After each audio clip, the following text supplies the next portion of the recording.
Okay, இப்போ நம்ம எங்கே இருக்கோன்னா ஹிமாச்சல் பிரதேஷில் ஒரு அது பேர் என்ன, நம்ம ஹாட் ஸ்ப்ரிங்கில் இருக்கோம். ஒழுங்காக தெரியுதா என்னன்னு தெரியல. இதுக்கு முன்னாடி நான் ஹாட் ஸ்ப்ரிங் போயிருக்கேன், ஆனால் குளித்ததில்லை. இதுதான் ஃபஸ்ட் டைம். அடிக்கிற குளிருக்கு நல்ல இதமாக இருக்குது, ரொம்ப சூடும் இல்லை, ரொம்ப இது இல்லை. இதுக்கு முன்னாடி நான் மலேசியாவில் ஒரு முறை போனப்போ உள்ளே என்னால் இறங்கவே முடியல. ஆனால் இது சூப்பராக இருக்குது. நிறைய பேர் இருக்காங்க, கொஞ்சம் கூச்சமாக இருக்குது, அதான் வேறு ஒன்றும் இல்லை. அவங்களே வீடியோ எடுக்கிறோம்ல, அதனால் உங்களுக்கு உள்ளே இறங்கி காமிக்கிறேன். இருங்க.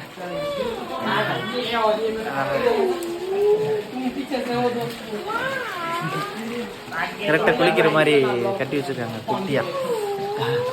அவ்வளோதான், உள்ள ஹீட்டா. இங்கே இங்கே ஒன்று இருக்குது. இதுதான் 24 hours தண்ணி விழுந்துகிட்டே இருக்குது, சுடு தண்ணி. இது ரொம்ப சூடாக இருக்குது, இது கூட கொஞ்சம் நல்லா இருக்குது, இது ஃப்ரெஷ்ஷாக இருக்கவும். ஓகே, அவ்வளோதான், குளிச்சாச்சு. ரொம்ப நேரம் குளிச்சேன் நான், கிட்டத்தட்ட அரை மணி நேரத்துக்கு மேலே இருந்தேன். இனி நம்ம அப்படியே கிளம்பலாம். நம்மளை கூட்டிகிட்டு வந்த அண்ணன் தான் கூட்டிகிட்டு வந்தார். இங்கே கூட்டமாக இருக்கும் சொல்லி அப்படின்னு வரல, ஆனால் அவர் தான் உண்மையிலே சூப்பராக இருக்கும் அப்படின்னு சொல்லி என்னை கூப்பிட்டு வந்தார். உண்மையிலே அருமையாக இருக்குது, இதுதான் ஃபஸ்ட் டைம். ஜாலியாக இருக்குது. போக மனசில்லை, ஆனால் 8 மணிக்கு க்ளோஸ் பண்ணிடுவாங்க. நான் வேறு ரொம்ப தூரம் போகணும், அதனால் கிளம்பலாம்.